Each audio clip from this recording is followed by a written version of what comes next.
আমার নাম তামজিদ। বাবা মায়ের ৩ সন্তানের মধ্যে এদি।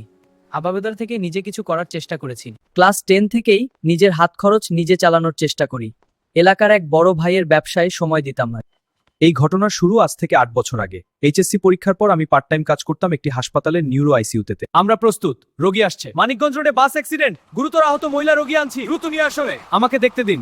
তিনি বারবার কাউকে ডাকছিলেন, আমি তার হাত ধরতেই তিনি শক্ত করে ধরে ফেললেন, চোখ দিয়ে পানি গড়াচ্ছিল। মাত্র ২০ সেকেন্ডের মধ্যে তিনি না ফেরার দেশে চলে গেলেন। সেদিন বাড়ি ফিরে ঘুমিয়ে পড়ি। বিকেলে হঠাৎ প্রচন্ড জ্বর আসে।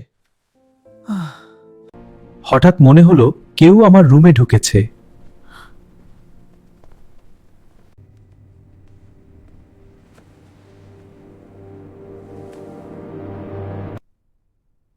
আমি নাকি বাথরুমের দরজার সামনে অজ্ঞান হয়ে পড়েছিলাম। আমার পেটে ছিল ৩টি গভীর আঁচড়, যেন কেউ ইচ্ছা করে নখ দিয়ে কেটেছে। সব শুনে আব্বু আমাকে নিয়ে যান একজন হুজুরের কাছে।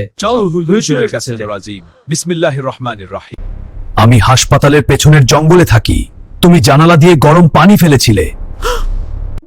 হুজুর তাকে ছেড়ে দিতে বলেন, অবশেষে জিন চলে যায়। এই ঘটনার পর আমি হুজুরের দেয়া আমল ঠিকমতো পালন করি। আল্লাহর রহমতে এরপর আর কখনো এমন কিছু ঘটেনি।